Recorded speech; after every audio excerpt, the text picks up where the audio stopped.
Hello? Hello?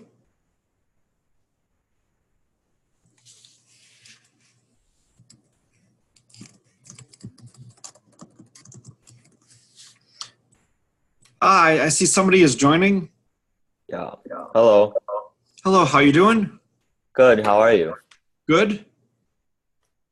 Heather and Bruce, are you there? Hello? Hello. Hi, Professor Miller. Excellent. Yeah. Do I need to start the video, or it's okay to dial in just? No, it's actually better not to have your video on if you are not saying anything. This way it doesn't take up the bandwidth. Okay.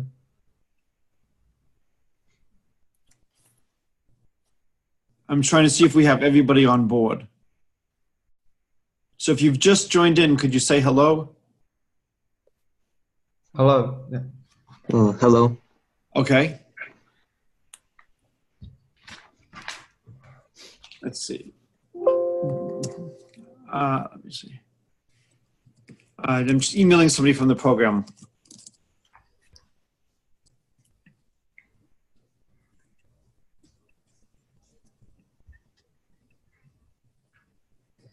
I've heard from Roger and Bruce. It looks like the Eureka assistant is now on. And then there's also a David and a Heather. David, are you there? Yes, I am here. Okay, excellent. And Heather? So sometimes with these systems, people are on, but they're not able to say anything. Sometimes they can't even hear anything. Heather, can you email me at sjm1@williams.edu, just so I know you're hearing things?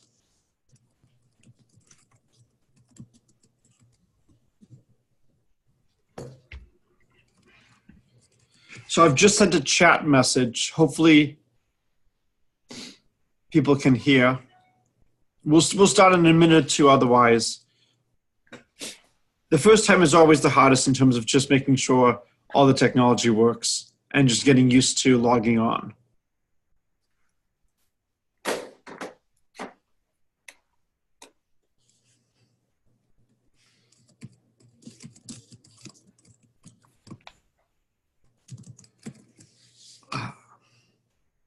So one of my many hats is I'm an editor at the Journal of Number Theory, and we've had a lot of web conferences with all the editors. With some editors, everything works fine. For others, for some strange reason, they're present, but they can't say anything and have it heard.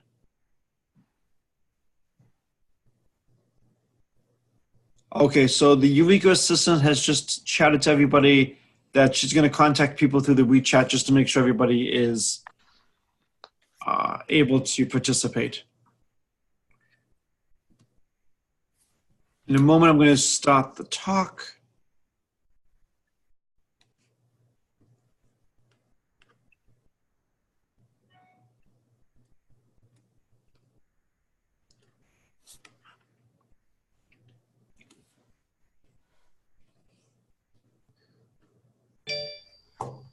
Sorry. I just heard a ding.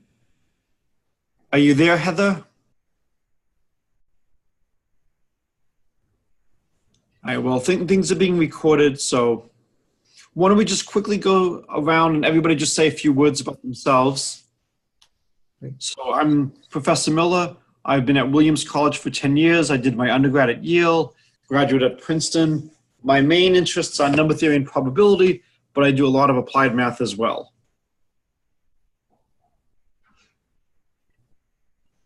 Roger, you want to go next?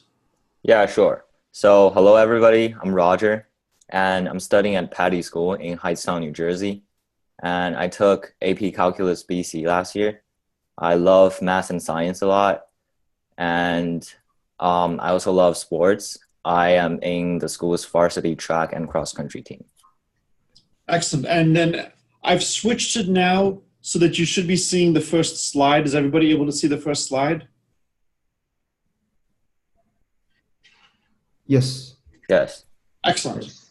All right. So we're still not hearing from Heather, so Bruce, why don't you go next?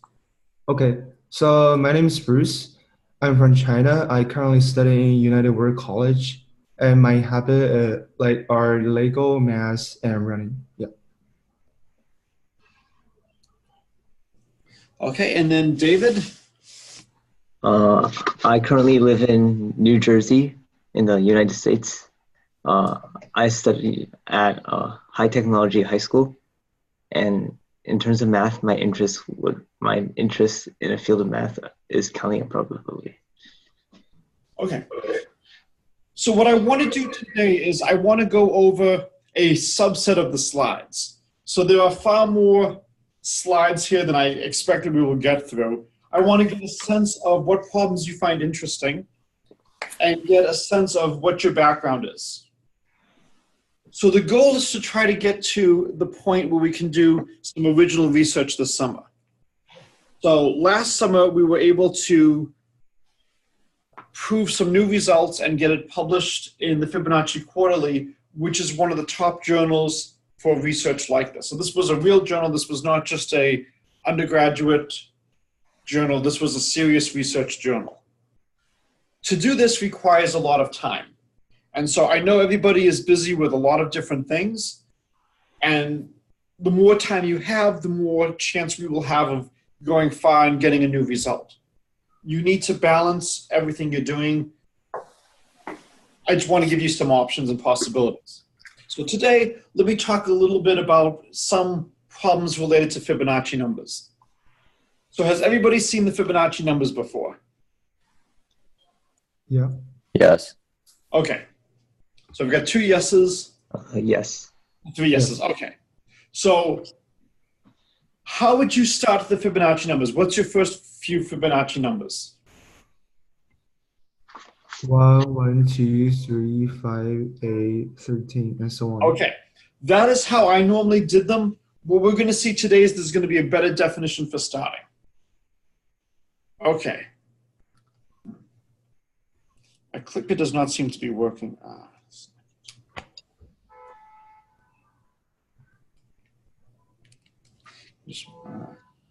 I'll do the old-fashioned way. Okay.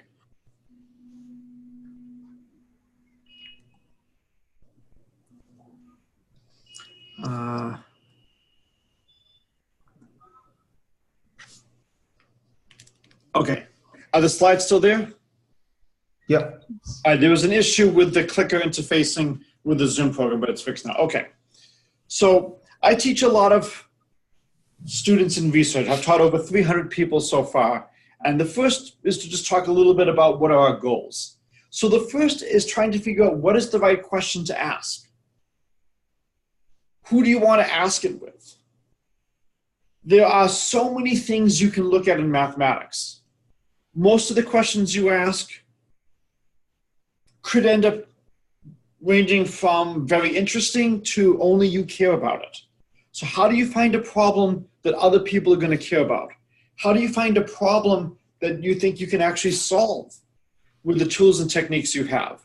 Or if you can't solve, at least make some progress on it or something related to it. So a lot of times, especially in high school, if you do section 3.2 and section 3.2 is on the chain rule and you get homework problems, it's not really much of a surprise if you have to use the chain rule to solve those problems. It's quite clear what tools and techniques to use. When you're doing original research, it's very different. It's often not clear at all how you should approach, how you should attack such a problem. So a lot of times, the hardest part is finding the right way to look at a problem. And we'll see later today a combinatorial problem which can be solved by brute force, but not pleasantly. And then if you look at it the right way, it can be solved in a line. So frequently the hardest part is finding the way to view these problems to make them, elegant, you know. If you're saying, if you see something like that, then you know you're looking at it the right way. So related to this is, what are your tools? What are you good at? What do you know? And when you're trying to figure out how to attack a problem, not surprisingly, you're going to have to fall back on either the things you know or new things you can prove using those things you know.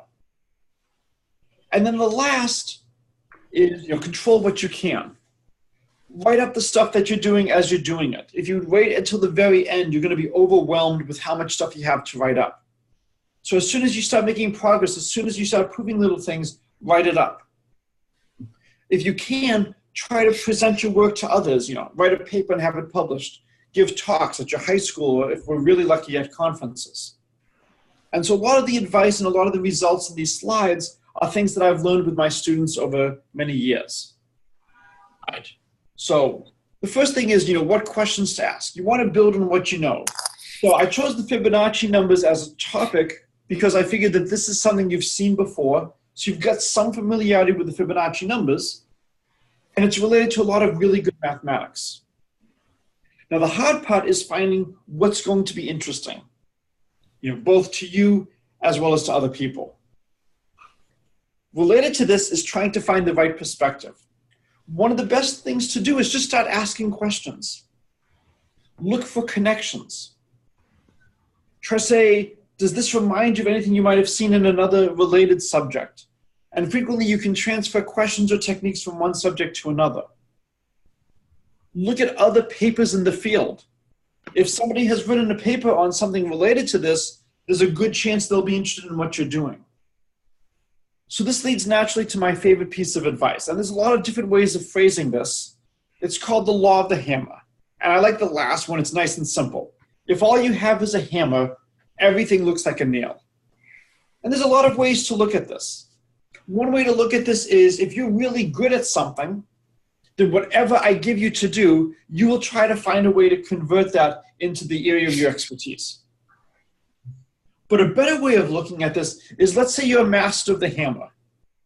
Go to the land of the screwdriver.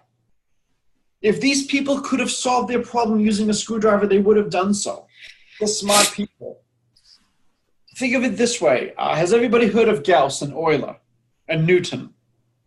Mm-hmm. So imagine you are going one-on-one against these guys. And you're going to try to prove something that they could not. These are smart people. If it could have been proved with the techniques that they had at their time, it's extremely likely they would have done so. It's not certain. There are occasionally low-hanging fruits, results that could have been proven much earlier that were just missed. But for the most part, if it could have been proven using these elementary techniques, they would have done so. You have to say, what do we know now that they didn't know then? What new techniques, what new tools, what new perspectives? So if you go to the land of the screwdriver, their techniques are not useful for the problem they're looking at. If it were, they would have done it. So you want to take stuff that you're good at and try to apply it in different areas. So I was trained as a number theorist. When I started dating the person who became my wife, she was a graduate student at Wharton, which is one of the top business programs in America. And some of her professors were, "Oh, you're dating a mathematician? Can we talk to him?" And so there were problems that they were looking at that they just didn't have the right tool set to attack. And because I was a number theorist, I was trained to look at these problems differently. And I had a fresh perspective. I said, well, why don't we look at it this way? And it was valuable on multiple projects. If everybody has the same tool set, you're not really adding that much.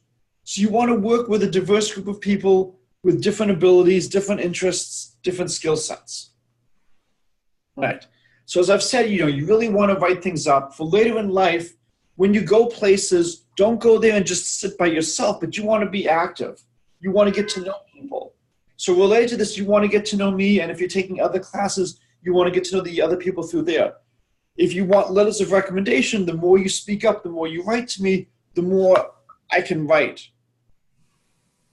Always, always, always try to do things quickly and well.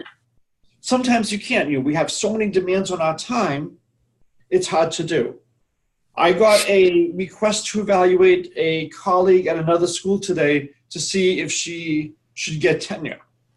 And they were shocked that by the end of the day, I had read all of her papers, written up my report, and sent it back.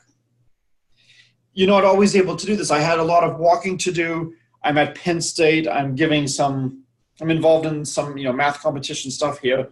And I had a good walk from the hotel to the college and a good walk back, so I read her stuff on the way. people are always impressed and appreciative when you do things quickly and well. I'm teaching a summer class, and we've got a couple of students who are terrible right now in terms of responding, and they may be cut from the class. If you can't do things, at least acknowledge the email within 24 hours and say, it's on my radar screen. I know that I just don't have the time to do it right now. I will get to it as soon as I can. Related to this is if you can do things to get on people's radar screens. Sometimes you might be able to referee papers or write survey articles about papers. These are good ways for people to get to know you and get to know your skill sets. All right. So we're going to switch now and now start talking about the mathematics. Is everybody able to hear me? Yes. Yes. All right, so what I want to do now is just trying to make sure we're on the same page. So it's hard to guess exactly what prerequisites we're going to need because a lot of this is going to be a function of what problem we end up looking at. So I tried to put in most of the stuff that I think we could conceivably need. So is there anybody here who has not done calculus? I have not. I have Okay. done Okay, so 2 people have not done calculus. So sometimes we will have to just take things then as, unfortunately, as like a black box as a given. And so I can definitely give you some lectures to listen to if you're interested in calculus. We have one person who has done calculus. I did. Okay. And so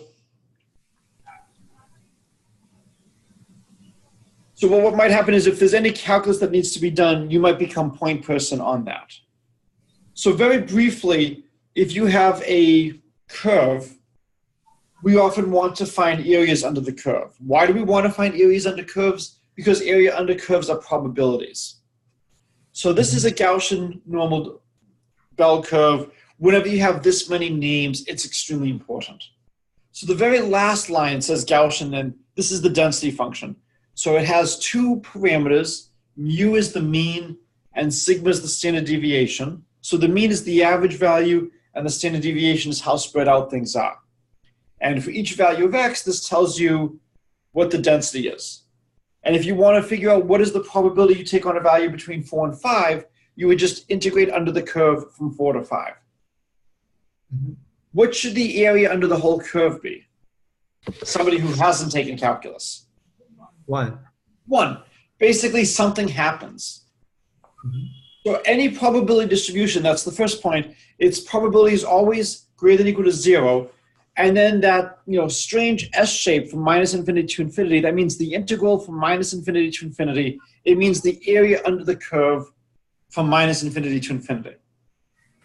Now the next line, you might just integrate rather from minus infinity to infinity from A to B.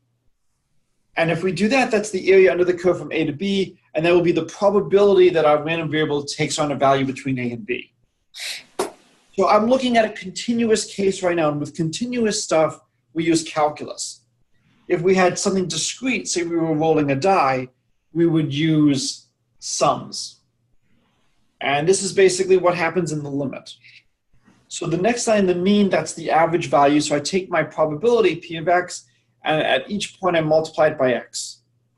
So if you imagine you're going to the case of a die, what's the probability of rolling each number? 1 over 6. 1 over 6. So to calculate the mean, it would be 1 times 1/6 plus 2 times 1/6 plus 3 times 1/6, all the way up to 6 times 1/6. And when you finish the calculation, you would get that the mean value is 3.5. The next quantity is the variance. It's how spread out things are. So you take not x times the probability, but x minus the mean squared. And when you look at this, there's a lot of good things about this as a quantity to look at.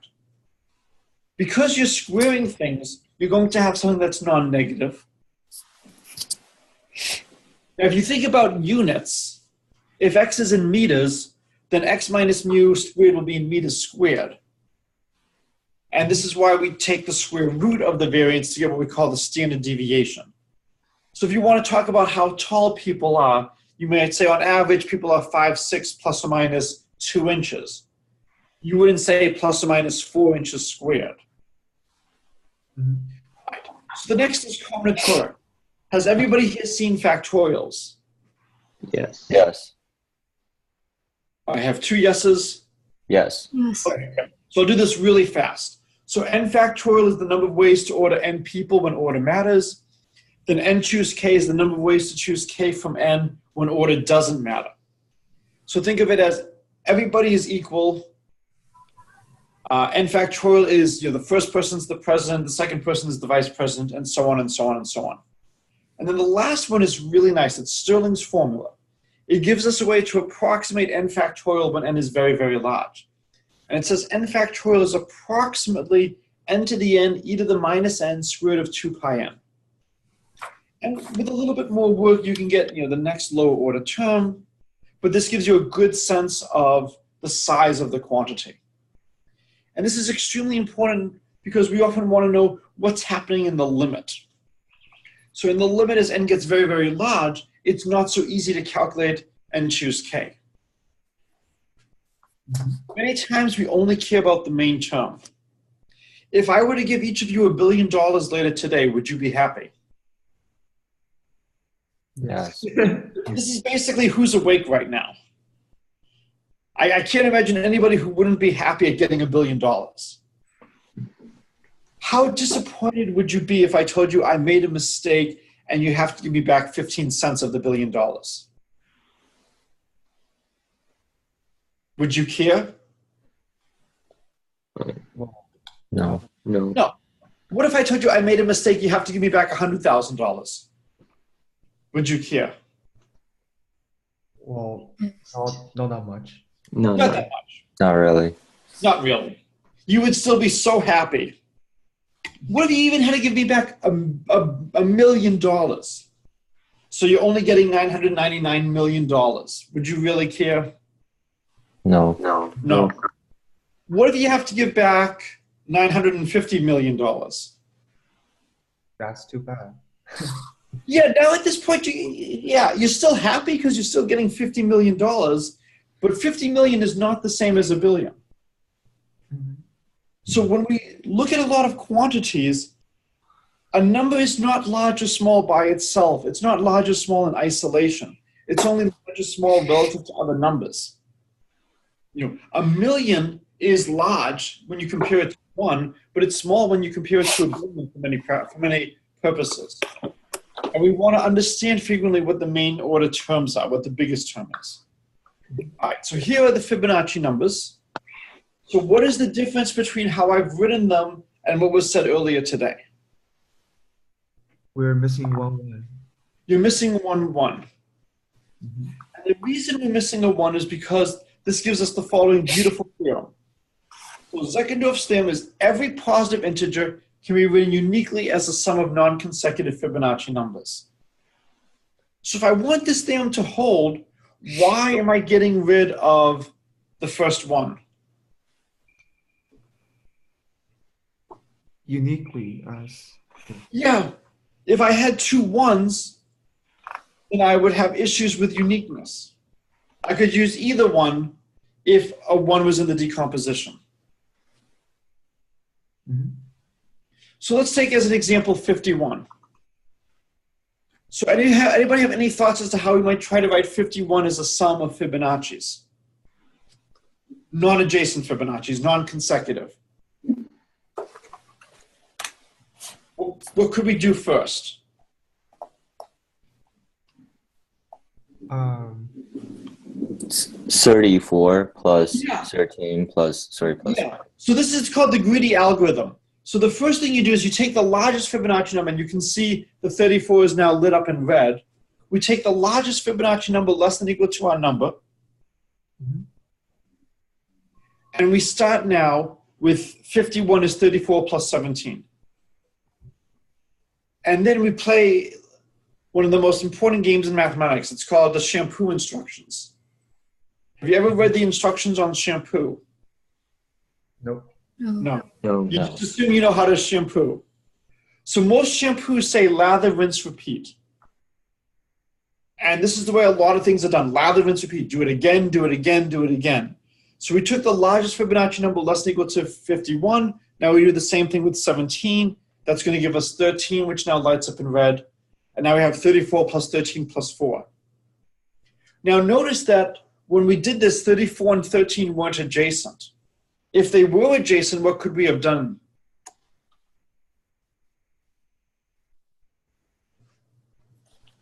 What? So 34 and 13 aren't adjacent, but imagine we had 13 and 8. Imagine 13 was the largest Fibonacci number less than or equal to our number, and then 8 was the next largest number when we subtracted off 13. So what could we have done if we had 13 and 8 in our decomposition? You can't add 5 and 3. Well, I'm trying to show that the decomposition is going to have non-consecutive terms. Imagine we had 2 consecutive terms in the decomposition. What could we have done? It's not going to be the case with these numbers, but imagine we had 13 and 8. What could we have done instead? 5 plus 8. I'm sorry? 5 plus 8. Like decompose the 30 into the previous 2 terms. Not quite. So imagine we're subtracting. We take away the largest number we can, and imagine that's 13. And imagine that the largest number we can take away from the remainder is 8. So we have 13 as our first summoned, and 8 as our summoned. Instead of taking 13 and 8, what could we have taken? 21? We could have taken 21. Yeah. We're supposed to take away the largest number we can. If we ever had 2 consecutive Fibonacci's, then this violates taking away the largest number we could have. Mm-hmm. So when we do this, we'll never have 2 adjacent numbers. And we'll keep doing this all the way until we get to the end. So if you want, as a really good homework problem, try to write up rigorously that this will always work and it will always terminate with a decomposition. Mm-hmm. Then I'm not proving this, but then you have to show that if you have 2 different decompositions, they can't be equal to the same thing. So we subtracted off 34. Maybe instead of subtracting off 34, maybe we subtract off 21. We don't take the largest number we could have. And maybe we could have gotten a decomposition that way. So what I've done here is I've basically shown a decomposition exists. I haven't shown it's unique. So as a good exercise, try to write up very carefully that it is unique. I encourage you to talk to each other. If you want, we do have the ability of having TAs for this class. And if you want to talk to an undergraduate TA, let me know and I can arrange that. Okay. All right. Now, here's a really nice, stupid application of the Fibonacci numbers. So I'm going to write 83 in the same way. I subtract off the largest one, et cetera, et cetera, et cetera. Mm-hmm. What I really did is I took every Fibonacci number and I shifted its index forward by 1.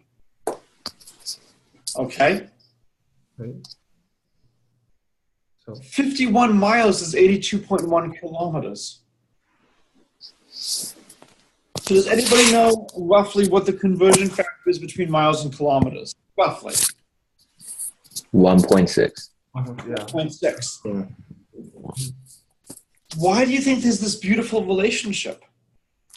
Wait. 0.608? No. 1 plus 0. Yeah, take the inverse of that. Right?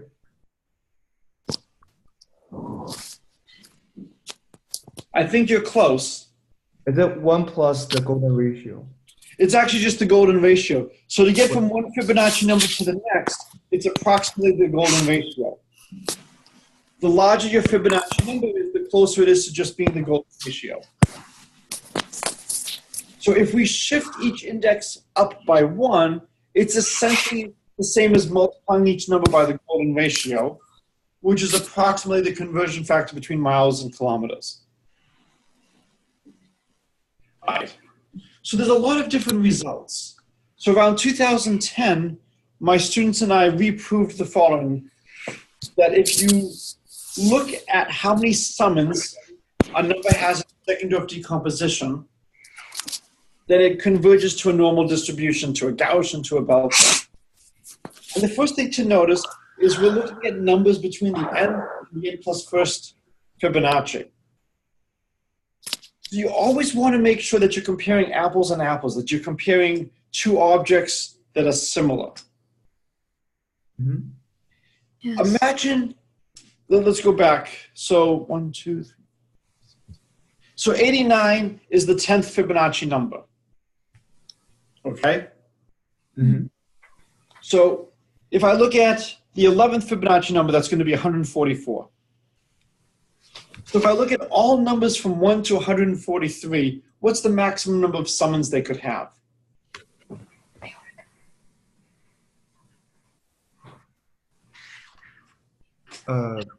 Professor Miller, I'm not. Yes. I'm still not sure. Like, is summon like equivalent to sum? Is what? Is summon equivalent to sum? So when you look at 51, do you see how we wrote it as a sum of 4 terms? Mm-hmm. Each of those terms is a summoned, and then you sum the summons. Oh, okay. So if you're ever not sure about my language or notation, please just ask. Okay. Mm-hmm. So we notice that 51 has 4 summons.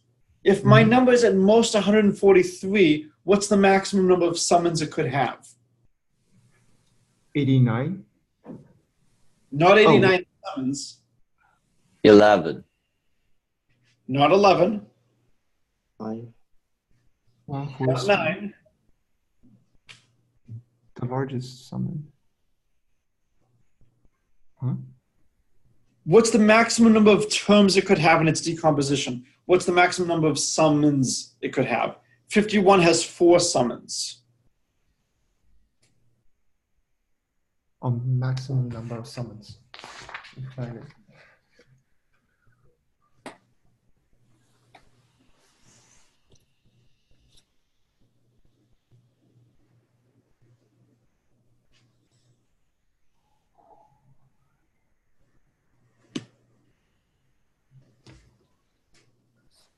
So 89 is the 10th summoned.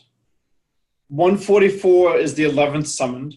So if we're staying at 143 or smaller, what's the maximum number of summons we could have in a decomposition, in a Zeckendorf decomposition?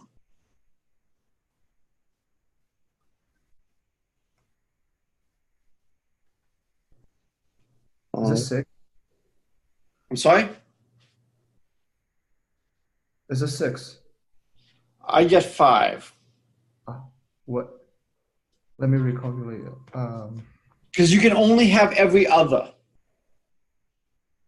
We can't have 144, that's too large. Mm-hmm. Yeah, sure. So the simplest bound you can say is you can have at most 10 summons. Because there's only 10 numbers that are available that are less than 143, less than equal to 143. Mm-hmm. But since we can't take adjacent numbers and we can't take a number more than once, the best we could do was 89 plus 34 plus 13 plus 5 plus 2. So if my number is at most 143, I can have at most 5 summons. Mm-hmm. Okay? Okay. Now, imagine a number is of size f to the 2010. You know, the 2010 Fibonacci number. That's going to be a tremendously large number. Mm-hmm. It has a huge number of possible summons. Mhm. It wouldn't be fair to compare the number of summons for a small number to the number of summons with a large number. Mhm. They live at different scales. But if you look from the Fn to the Fn plus first number, they all have the same number of candidates. So if I'm in the interval Fn to Fn plus 1, think of it, I'm in the interval from 89 to 144. So I go from 89 as my smallest to 143 as my largest. All of these numbers will have to start off with 89 as their first summoned. Yes. And that's the advantage of looking at this kind of comparison, is we're trying to equalize all the different stuff. Mm-hmm. if you didn't have 89 as your first summoned, if you had 55 as your first, the best you could do would be 55 plus 21 plus 8 plus 3 plus 1. And with a little bit of work, you can show that's not going to get you up to 89. So by looking at all the numbers from Fn to Fn plus 1, all of the numbers will start off with Fn as their largest summoned. So it looks like it's a good comparison. So the next slide is a little bit more involved. It's looking at gaps between distributions. And this is something I would love us to investigate this summer. I will need to think as to how much we can do without calculus, but I think we can still get a lot of the stuff. And so the notation becomes a bit involved here. I don't really want to go through the notation right now. I just want to talk about the two plots on the bottom. So I'm looking at the probability of a gap of length k between summons. So if you look at a Zeckendorf decomposition, is it possible that you could use the same term twice? Same what? Could I have 13 twice in a decomposition and have that as a legal Zeckendorf decomposition? No. No. So what's the probability that I have a gap of length 0? 0. Okay. What about the probability of a gap of length 1 that I have two adjacent summons? 1 and 2. 2 and 3. So what would be the probability I could have two adjacent terms? Oh, it's 0, so. It's also 0. So the first one, which has a chance, is a gap of length 2. And what the plot shows you is these are the probabilities of a gap of length 2, 3, 4, 5, 6, and so on and so on and so on. It turns out that you can show this converges in some sense to being the probability of a gap of length k is like 1 over the golden mean to the kth power. And again, you have to be careful as to exactly what you mean by converging. It basically means averaging over all numbers, or taking one number that has a huge number of summons and looking at the gaps between its summons. The more you average over in mathematics, the easier the problem is. So if I want to work with just one specific number and look at its gaps, that's very hard. If instead I look at all the numbers between Fn and Fn plus 1, and for each one of them I see how many times do I have a gap of length 2, how many times do I have a gap of length 3, how many times do I have a gap of length 4, that turns out to be much easier. Because I can give you numbers that don't have that many summons. Look at the numbers, say, F2010 plus F1000. Okay? That would be in the range, but it's only going to have 2 summons. Now the next plot, the plot on the right, is the information from the plot on the left, but I've tried to rewrite it in a way that makes it a little bit more obvious what's going on. When you look at the plot on the left, can you see that peak is 1 over the golden mean of the previous? Sorry, it's a little.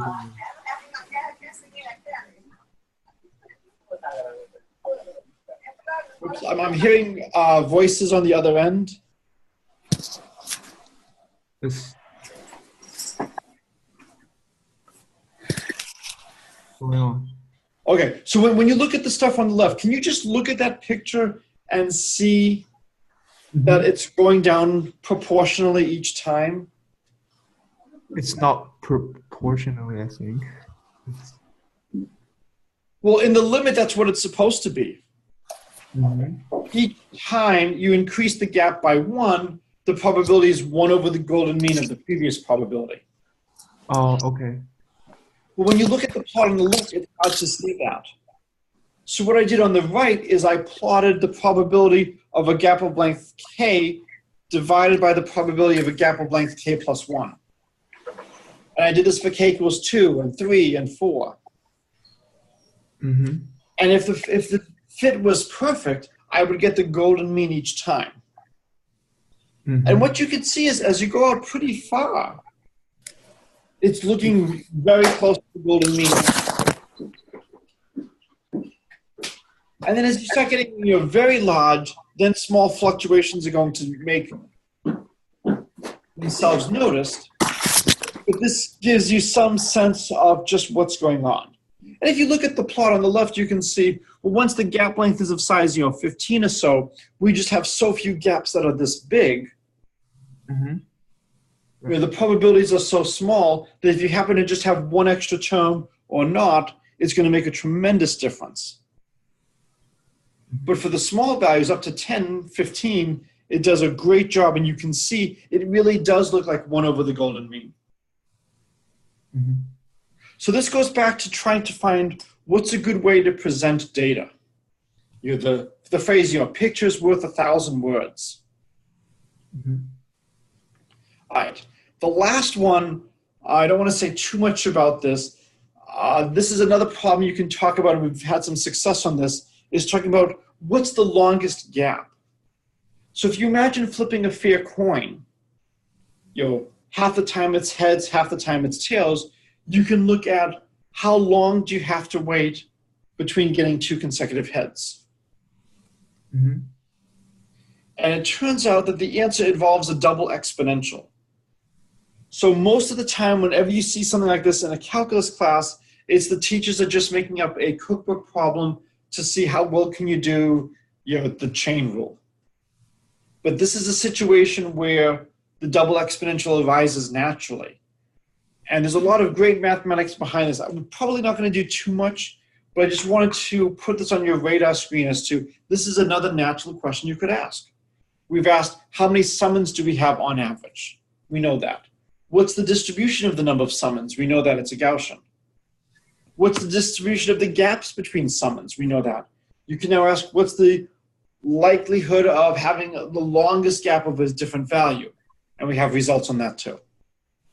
All right. So I want to talk about the cookie problem. So I'm going to give you the answer. And I'm going to show you why the answer is true.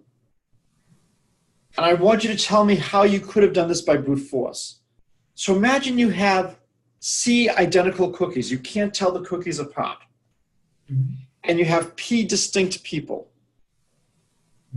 And you want to know how many ways can you divide the cookies among the people, and all that matters is how many cookies somebody gets. It doesn't matter which cookies they get, just how many. And I claim the answer is C plus P minus 1, choose P minus 1. How could you do this problem by brute force? Are you saying that we try to prove this formula is correct? Well, we're going to prove that in a few minutes. Okay. What I'm asking you now is, how could you solve this problem using brute force? We just casework all the possibilities. Okay, so talk to me about how you would enumerate all the possibilities so that you don't forget anything. How to say?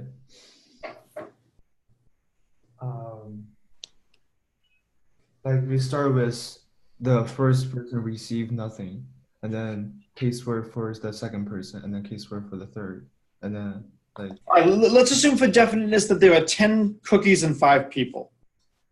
Okay. So how would you do this? The first case is the first people, the first person received none of the cookie, and then the second person received none of the cookie, and then up to the last person who received 10 cookies. And then, good. So let's look at the case when the largest number of cookies a person receives is 10. And then there are 5 ways to do this. The first person gets 10, second person gets 10, et cetera, et cetera, et cetera. Okay, and then after we handle that, what's the next thing we could do? The first person received one of the cookie, and then casework. I wouldn't do that. The first thing is we look at the maximum. The one person received 10 cookies, and that was the most cookies received. What should we do as our next case?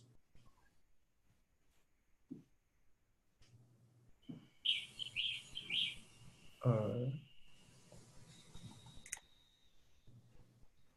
want to make sure we don't double count. So the first thing was the large number of cookies somebody received was 10. And we handled that. There were 5 ways that could happen. What do we do next?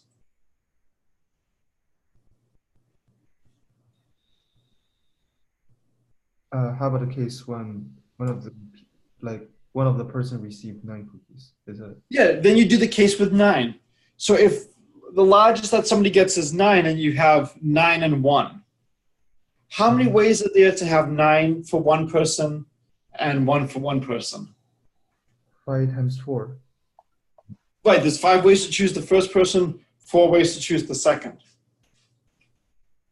Then it starts getting worse. Then you have 8-2 or 8-1-1. Mm-hmm. And then you can keep going down and down and down. And then eventually, you could have, 4-4-2-2, 4-4-1-1. And there's so many different things you have to start worrying about. How many ways are there for 2 people to get 4 and 2 people to get 1?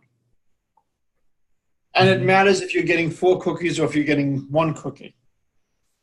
So you can do this by brute force, but there's a great danger that you will miss a case. So here is a way to prove it. And it turns out that this problem is related to Zeckendorf decompositions. So this is one of my contributions to the literature, is when previous people attacked problems like this, they used a technique known as continued fractions. And I should have been thrilled because continued fractions is a wonderful part of number theory. I'm trained as a number theorist, but the papers were just inelegant. I was also trained to do probability and combinatorics. And to me, this is more of a combinatorics problem. So has anybody seen who Cookie Monster is from Sesame Street? Has anybody not seen Cookie Monster? No. No. Okay, so everybody has seen Cookie Monster. No. No, I haven't seen it before. Okay. So Cookie Monster is a Muppet. He loves to eat cookies. Whenever there are cookies around, Cookie Monster will eat the cookies. So imagine we put C plus P minus 1 cookies in a line. And we ask Cookie Monster to help us. And we ask Cookie Monster to eat exactly P minus 1 cookies. Well, if the cookies are all in a line, he's got C plus P minus 1, choose P minus 1 ways to eat P minus 1 cookies, right? We have to choose P minus 1 from C plus P minus 1. When he does this, he divides the remaining cookies into P sets. So let's imagine we have C equals 8, so we have 8 cookies and 5 people. So I put them all in a line, so it's 8 plus 5 minus 1, or 12. Cookie Monster shows up. Cookie Monster eats 4 cookies. So these are the cookies that are now a little bit lighter with a bite out of them. Okay? By eating 4 cookies, he partitions what remains into 5 sets. The first person gets all the cookies up to the first gobbled cookie. So how many cookies does the first person get? 2. The second person gets all the cookies between the first and the second gobbled cookie. How many cookies does the second person get? 0. 0. The next person gets 2, the next person gets 3, and the last person gets 1. The way a lot of combinatorial problems work is you show that the problem you care about is related or equivalent to another problem. And that other problem is hopefully easier to count. So it turns out there's a one-to-one correspondence with the number of ways to choose P minus 1 from C plus P minus 1 and the number of ways of dividing C cookies that are identical among P distinct people. And so the 2 numbers have to be the same. They're really counting the same object. So another way to write this a little bit more formally is we're trying to solve what's called a Diophantine equation. It's an equation where all the quantities of interest have to be integers. We want to solve x1 plus x2 plus ... plus xp equals c, with each xi greater than or equal to 0, a non-negative integer. And so by what we've just said, this is c plus p minus 1, choose p minus 1. All right, so let's see how this can be applied to the Zeckendorf problem. So let's let P and K be the number of summons, the number of numbers between Fn and Fn plus 1 that have exactly K summons. Okay? So what's the largest summon have to be for each of these numbers? Fn. F sub n, yes. All right. So the largest number is F sub n. So let's write it as Fi sub 1 plus Fi sub 2 plus Fi sub k minus 1. And then we know I sub k has to be n. And the problem is I don't know what the indices are. I don't know which terms we have. That's why I have to use I sub 1, I sub 2, I sub k minus 1, I sub k. I know I sub k is n, but that's it. So we know I sub 1 is at least 1. We know I sub k is n. And we know that each one of them has to be at least 2 more than the previous. Yes. So whenever you have information, you want to try to use it. So what I'm about to do is I'm going to do the algebra to prove some stuff right now. You should never worry about following algebra line for line live in a talk. You want to just make sure you understand the big picture. And then later at your leisure at home, you can read things more carefully. So I'm going to let D1 be I1 minus 1. And for j greater than 1, dj is going to be ij minus 1 minus 2. What I'm doing is I'm looking at the gaps between the indices, and I'm subtracting off what I know they have to be at least as large as. And if you look at some of the d's, when the algebra settles, it's n minus 2k plus 1. So do you see how the last line now looks like the very first line on the slide? Oh yeah, sure. So how many cookies do we have? K cookies. No, how many cookies? What? N minus 2k plus 1. We have n minus 2k plus 1 cookies. How many people do we have? K. K. So we can now interpret this problem as it's the cookie problem.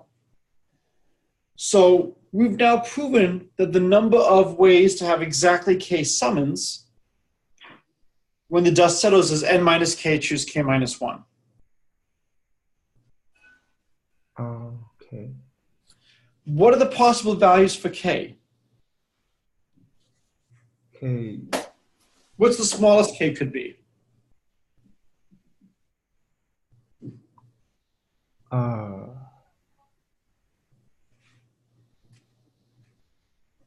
So what's the fewest number of summons we could have? 2. 2. Nope. 1. 1. You have to have Fn as a summoned, but it's possible that that might be your only summoned.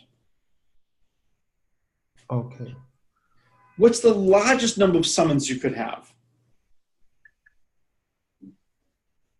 Largest number of summons is, I think,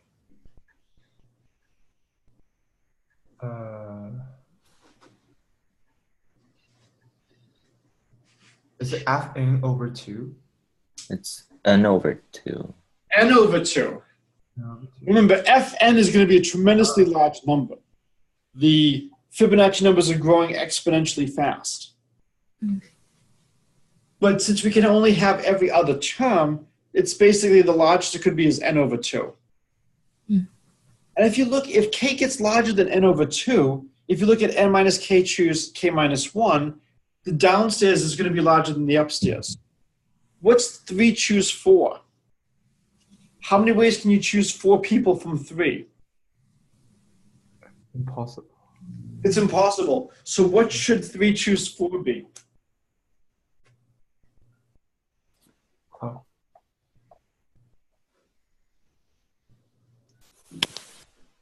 So how many ways can you choose 3 people from 4 people? 4 ways. There are 4 ways to choose 3 people from 4. How many ways are there to choose 4 people from 3? 0. 0. So If you try to use your definition, 3 choose 4 would be 3 factorial divided by 4 factorial negative 1 factorial. What should negative 1 factorial be?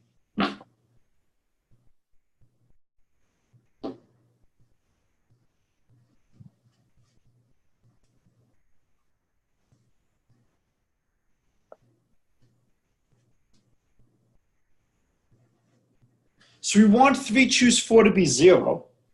If we try to use the formula that's n factorial over k factorial n minus k factorial, we would get 3 choose 4 is 3 factorial divided by 4 factorial times negative 1 factorial. What should we take for negative 1 factorial? Infinite. It has to be infinite. So it turns out the factorials of negative numbers, there's a way to talk about this. And they all turn out to be plus infinity. And so if we write n minus k choose k minus 1, it will still make sense if we have something like 3 choose 4. So what we could do is we could sum this over k going from 0 to n, or I'm sorry, going from 1 to n or 1 to n halves. And what we would see is if we summed them, we would get fn minus 1. So how many numbers are in our interval? Right? So we're looking at the interval from fn to fn plus 1. How many numbers are in this interval? How many numbers are in this? Right, so say we're going from 89, where we include 89, to 143. Mhm. So we go to 1 less than 144, the next Fibonacci number. How many numbers are in this interval?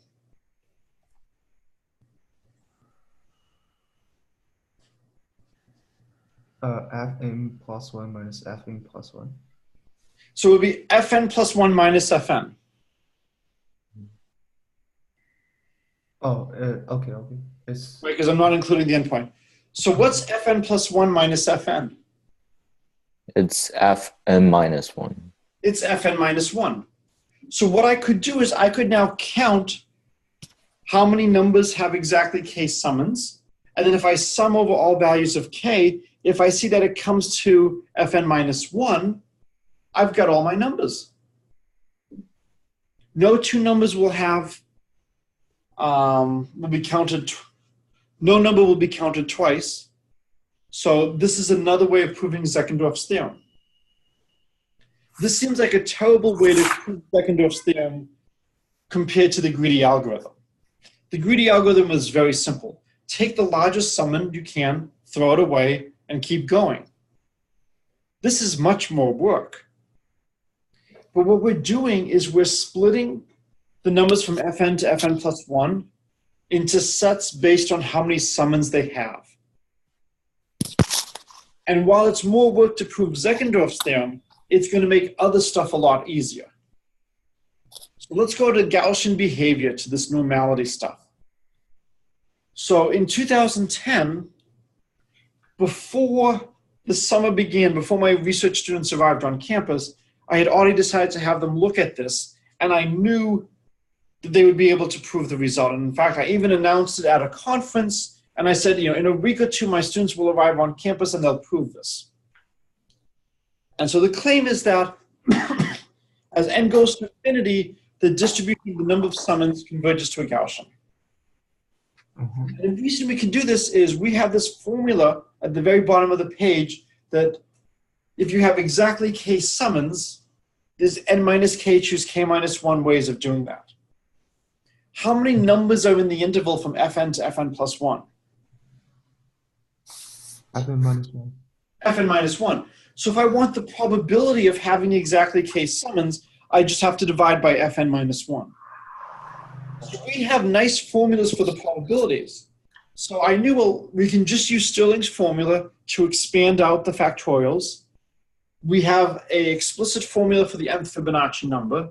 Put those together, expand everything out, and it should converge to a Gaussian. So the next few pages is just the math my students did to show that it worked.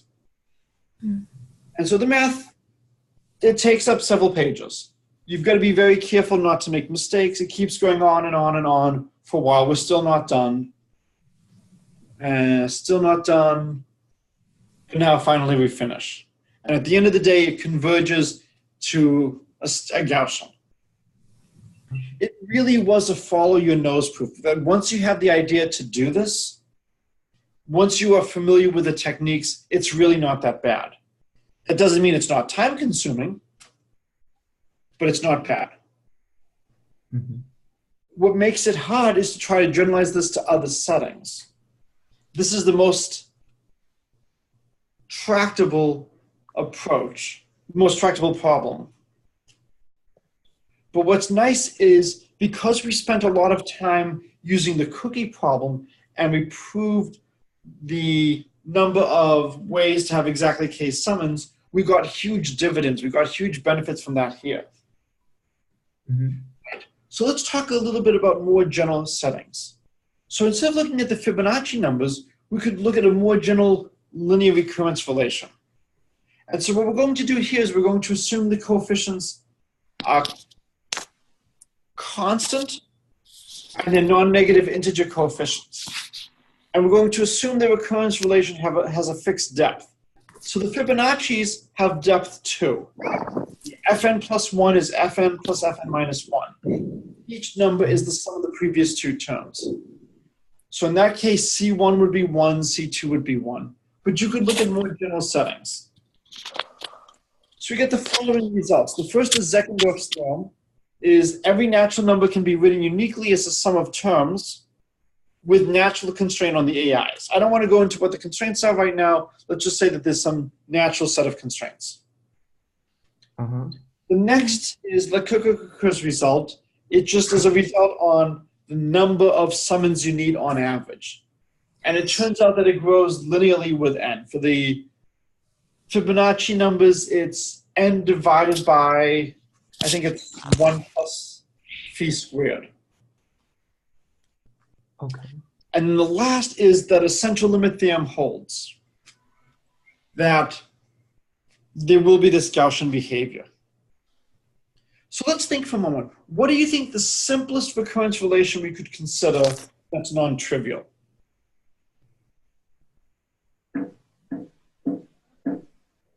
What would you want the depth to be? 1. 1. So we want hn plus 1 to be some constant times hn. What constant should we choose? Some constant.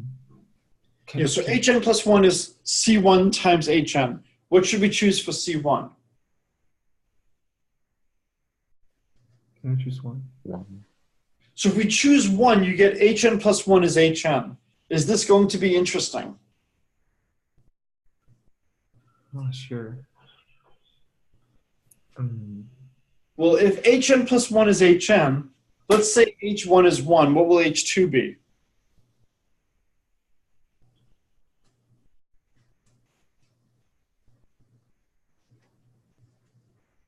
It will like all be the same number. Yeah, they'll all be the same. Yeah. So if you have a recurrence relation of depth 1, you can't take your coefficient to be 1 because it won't be interesting. So what's your next choice? 2. I'm sorry, I couldn't hear you. What'd you say? How about 2? Yeah, 2. So you could take hn plus 1 is twice hn. So if your first term is 1, your next term will be? 2, And then? 4, And then? 8. And in fact, this is going to give you base 2 of binary expansions. Okay. If we took C1 to be 10, we would be getting base 10 or decimal expansions. Mhm. So the next slide shows you that you can actually compute the mean explicitly. There is a formula. The formula becomes more involved. There is a normal distribution. I'm going to try to motivate this by looking at the base 10 or decimal case. Has anybody heard of the central limit theorem? Yes. Oh, good. Okay, one person. Anybody else? No. Okay, so the central limit theorem is one of the biggest results in probability theory. It says that if you have a nice situation, a nice random variable, and you keep taking lots and lots and lots of measurements, and you put those measurements all together, and you calculate what is the distribution of the mean, the distribution of the mean becomes normally distributed. And so if we're looking at the case when L equals 1 and C1 equals 10, this is the decimal expansion. So our numbers are going to be 1, 10, 100, 1,000, 10,000. And our A's are going to just be numbers from 0 to 9. And then the first term has to be from 1 to 9 because we're not starting off with a 0. So what we're really doing when we talk about a legal decomposition is we're just talking for base 10 with the sum of the digits. So for 2019, what would the sum of the digits be? Professor Miller, I'm a little bit confused by like how does this H relate to central limit theorem? Like, we'll get to that in a moment. okay. Right now, we'll get to that in a moment. I was trying to give you a little bit of a heads up as to what's coming. Okay. If I take 2019, I have 2,000s, 0 hundreds, 110, and 9 ones. So in that case, my largest digit would be a 2, then a 0, then a 1, then a 9. So what would the sum of the digits be? Oh, it's 12. For 2019? Oh, 12. It would just be 12. yeah. And this is very similar to the Fibonacci numbers. So for the Fibonacci numbers, a legal decomposition meant you can't take two things that are next to each other and you can't take anything twice. For us, a legal decomposition means all of my digits are between 0 and 9, and the first digit is between 1 and 9. Yes. So that's the generalization of the notion of a legal decomposition from the Fibonacci's. So what we're going to do is we're going to let capital AI be the random variable that's going to correspond to how many times we have HI. So for a specific number, its value is going to be little a sub I. So you don't have to worry too much about this part over here. This is just trying to give you a sense that this is a reasonable result. So if you want, think of it as for each digit, we're rolling a die with 10 sides. How often will we get a 0? It's impossible to get a 0 if we are rolling a die. No, we're rolling a 10-sided die. Oh, 10-sided die. And the sides are labeled 0, 1, 2, all the way up to 10. Oh, all the way up to 9. No. So what's it's the- 110. 1/10. And the probability we get a 2 is 1/10. And the probability we get a 7 is 1/10. Mhm. So we can calculate the mean. It's just going to be 4.5. And we could calculate the variance as well. And then the central limit theorem says if you sum these independent die rolls, it's going to converge to a normal. So here's one way to kind of visualize this. If you roll just one die, a sixth of the time you get a 1, a sixth of the time you get a 2, all the way up to a sixth of the time you get a 6. And if you think about what that looks like, it's going to look like a horizontal line. Okay? Everybody agree? Yes. What if you roll 2 die? What's the most likely sum if you roll 2 die? 9. Not 9. 7.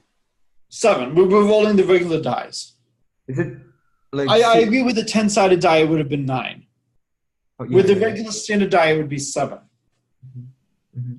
Whatever you roll on the first die, you have a 1/6 chance that the second die will be what you need to get a 7. So you get 7 1/6 of the time.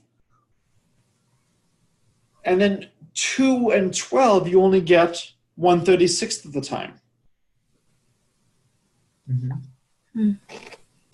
So a 7, you get 6/36 of the time. Mhm. A 6 or an 8, you get 5/36 of the time. And you can show that it's basically going to be a triangle for the probability. So that's a really good exercise to do. And the triangle is a lot closer to the Gaussian than the straight line. And if you just keep doing this more and more times, if you roll more and more die, and you look at the distribution of this sum, it's going to converge to a Gaussian. So if you are going to be doing research, this is stuff at the boundaries of mathematics. So most of the people who are working in this, they've completed, if not college, they've at least taken a class in probability, and they've seen stuff like this. It's nice to know the central limit theorem. One of the nice things about this program is you at least get exposed and get a sense of what results are out there. And so for us, if we look at the sum of A2 through AN, that's going to converge to basically being a Gaussian. Now, if you've been paying attention, you're seeing that, wait a minute, I dropped something. What did I drop? What am I ignoring? A1. I'm ignoring A1. Why am I ignoring A1?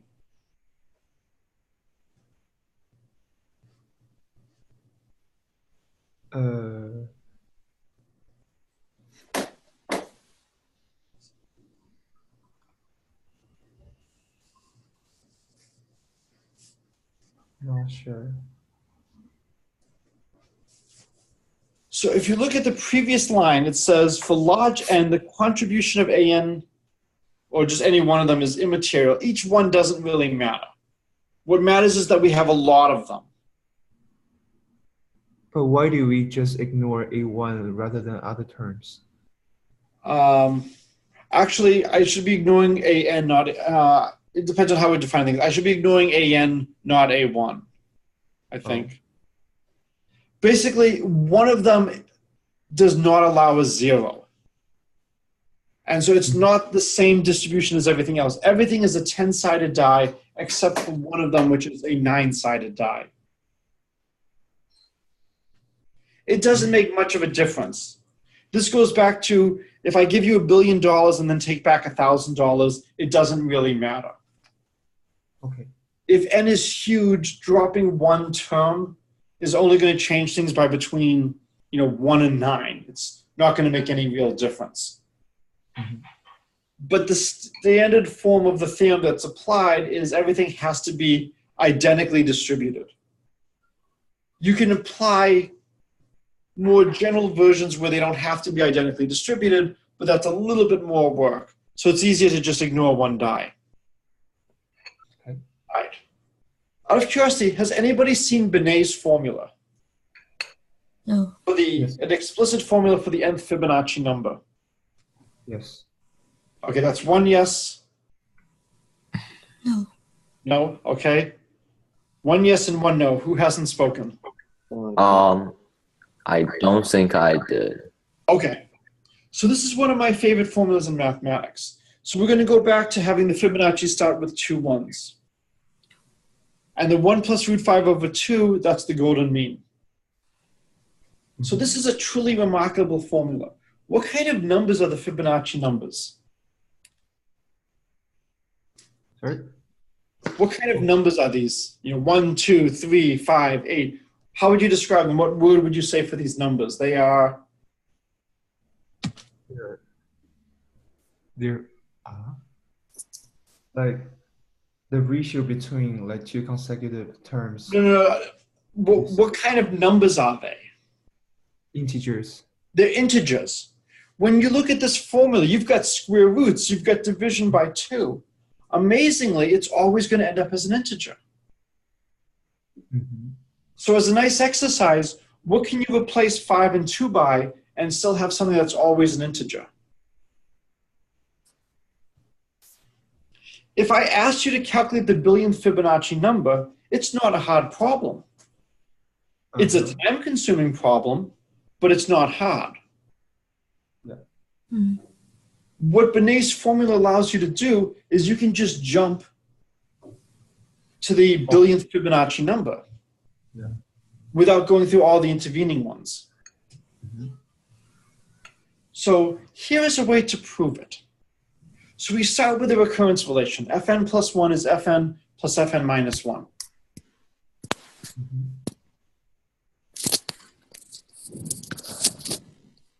All right. And then what we're going to do is we're going to form a generating function. So we're not going to do too much with generating functions in the summer, but it's good for you to get a sense of what's out there and what kind of techniques do we have at our disposal. Now, at first, this seems a little bit strange because we don't really know the Fibonacci numbers. We're going to somehow put them all together and make an infinite sum. And now we have to worry a little bit about convergence, but okay. Now, let's look at just the terms from n equals 2 and higher. I'm going to write Fn plus 1, x to the n plus 1, and I'm going to use the Fibonacci relation. All right? And now when you look at Fn x to the n plus 1, that looks very close to g of x. The difference is we have x to the n plus 1 rather than x to the n, so we'll pull out an x from that. What should we pull out from the next term, the Fn minus 1 x n plus 1? And pull out an x from the first one, what should we pull out from this one?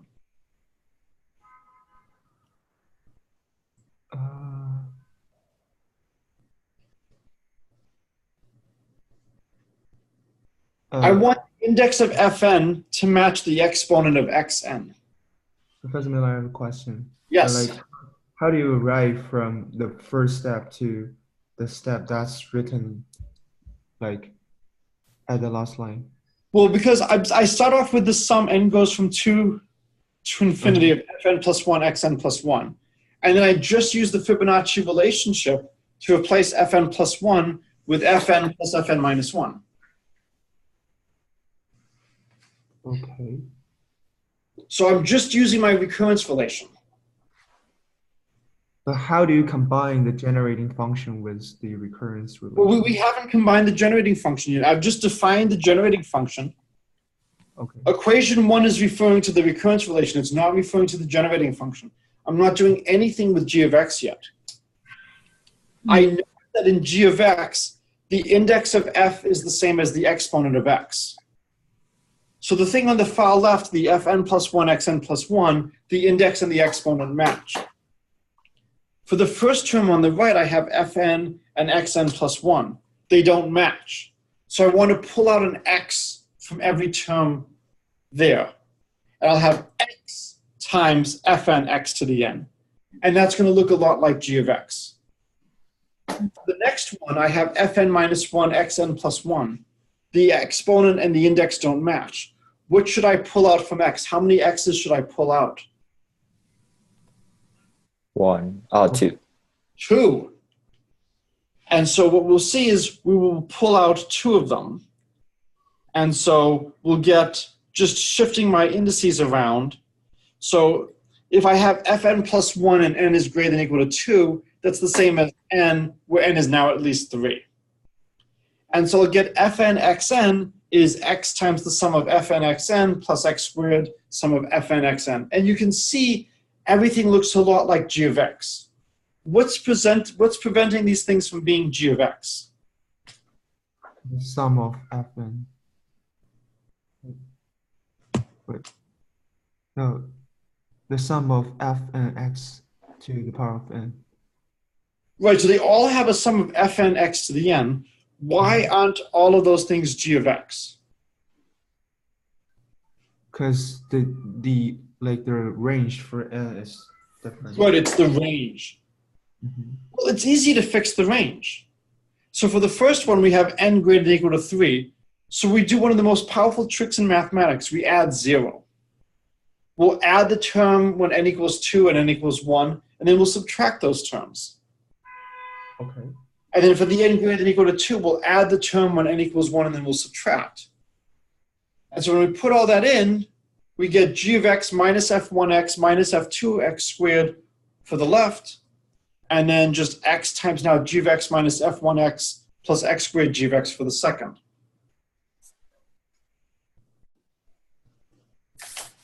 What should we do now?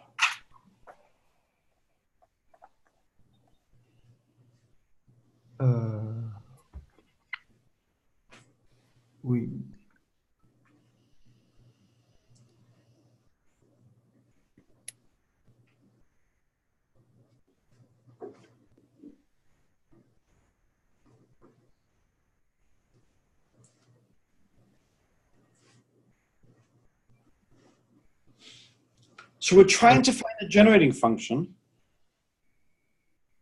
What we can do is we can isolate and put all the g of x's on one side and then do some algebra. And I encourage you to do this.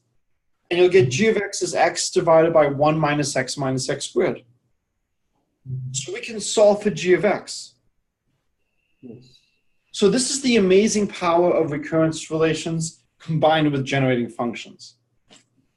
We actually get an explicit formula for g of x. And now where Benet's formula comes into play is now that we have an explicit formula for g of x, we can actually go backwards and use this to get the formulas for the fn's. Well, the next part, it helps to know a little bit of calculus.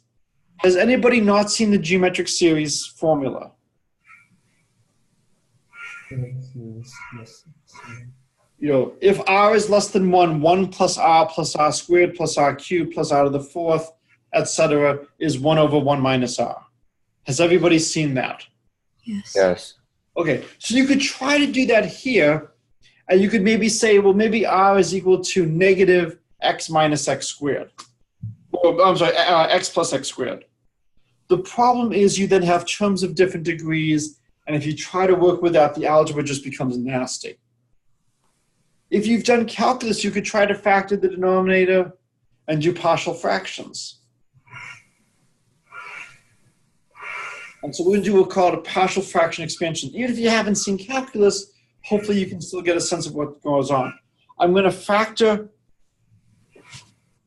everything like this. What's nice about mathematics is sometimes you may not know how to do something, but you can check and see if what somebody does is correct. How would you check to see if this is correct? Just go backward.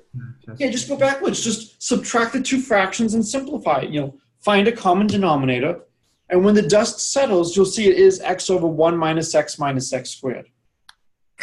I'm trying to leave in the talk lots of things you can do to really make sure you understand what's going on. Okay. The more math you do, the more sense it's going to make, the easier it's going to become, the more connections you'll see. Math takes time. There's a famous saying, there is no royal road to geometry. You've got to put in the hours, you've got to put in the sweat. And so I know you're all busy. If you want to get a lot out of this, I strongly encourage you to do a lot of problems like this. Lots of problems. Well, and that's why I'm trying to say, you know, here's a place where I haven't done all the algebra. I encourage you to do the algebra and show that it works out. And now we can use the geometric series nicely because now it's 1 minus something times x, 1 minus something times x. And so when you expand those out, that's where you're going to get Benet's formula from. So again, you know, put in the rest of the details for something like this. Okay. Right. The rest of the stuff is a little bit more involved to try to figure out how you would actually prove Gaussianity. So I'm going to just very quickly go through some. I'll do one last thing here, and then I think it's a good time to stop because it's almost 2 a.m. So here's the recurrence relation. So P and K, it's the number of times we have exactly K summons. Sometimes it's a little bit easier to shift things a little bit. And so rather than going from n to n plus 1, I'll go from fn plus 1 to fn plus 2, and I'll look at having K plus 1 summons. And I get this beautiful relationship. Pn plus 1, K plus 1 is Pn minus 1K plus Pn minus 2K, et cetera, et cetera, et cetera. Well, let's think about what's going on. So Pn plus 1, K plus 1, it means I'm in the interval Fn plus 1 to Fn plus 2, and I have exactly K plus 1 summons. What summon must I have? Fn. Not Fn. You're close, but not Fn. Fn plus 1. FM. Fn plus 1, because it's a little bit more convenient to start off here at n plus 1. So I know I have to have Fn plus 1. What's my next largest summoned? What's the largest it could be? Fn minus 1. So imagine I have Fn minus 1. Well, if I have Fn minus 1, then then the number from there onward is going to be something in the interval fn minus 1 to fn. And because I've already used up one summoned, I have to have k plus 1 summons total. I have to choose k more summons. So the number of ways that my second largest summon could be fn minus 1 is just going to be pn minus 1k. What if I don't have fn minus 1? Then the next largest it could be is fn minus 2.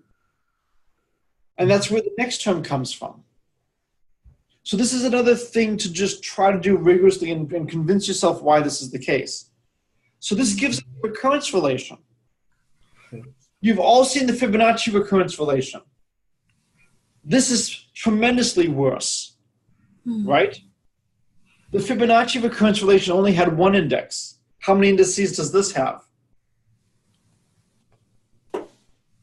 P plus 1. I'm sorry, how many indices?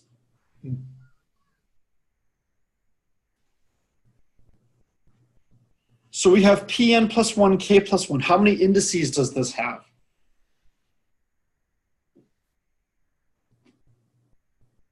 So with Fn, how many indices does Fn have?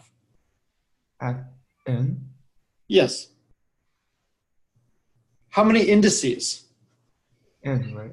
No, n is the value of the index. How many indices does it have? It has one index. You give me one number, 3, 5, 7, and I know which Fibonacci number you're talking about. Right? If I give you 7, okay, I'm looking at F7, the 7th Fibonacci number. Mm-hmm. If I look at Pn plus 1, K plus 1, how many indices does this have? 4. I couldn't hear you. How many indices does this have?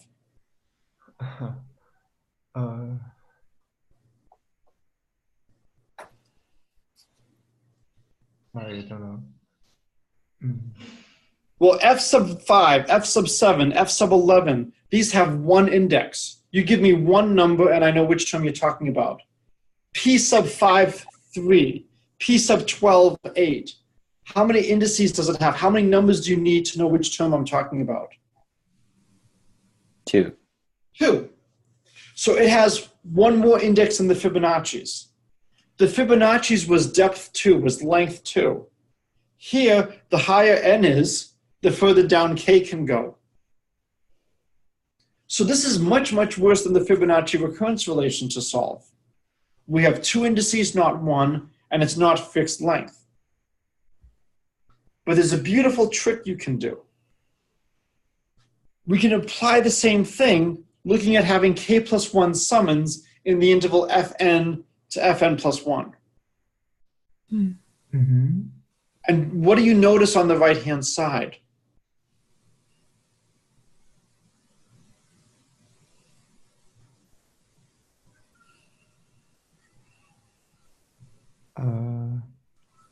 Each n is minus 1. I'm sorry? Like n minus 1 is n minus 2.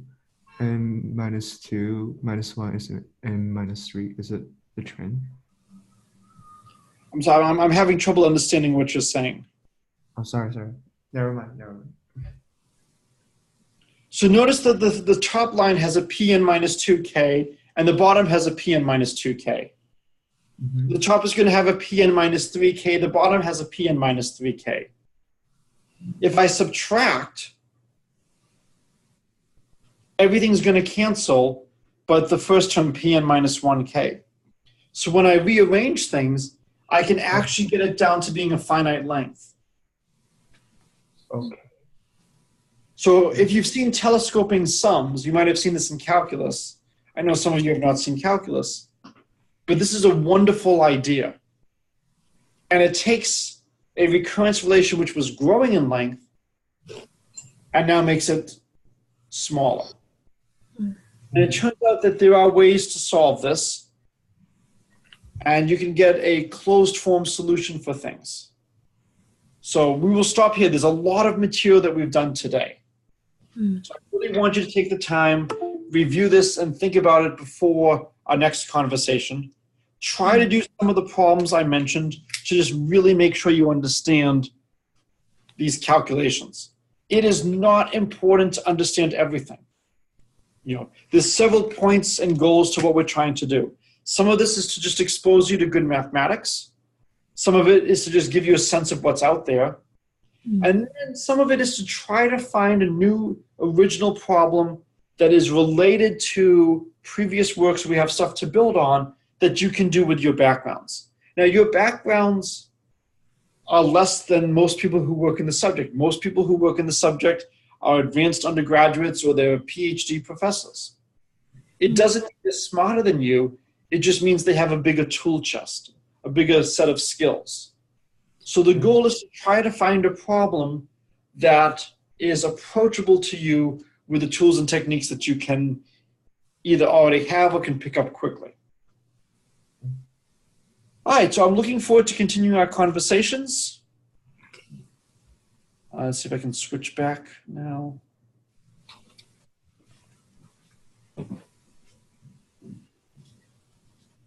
Let's see.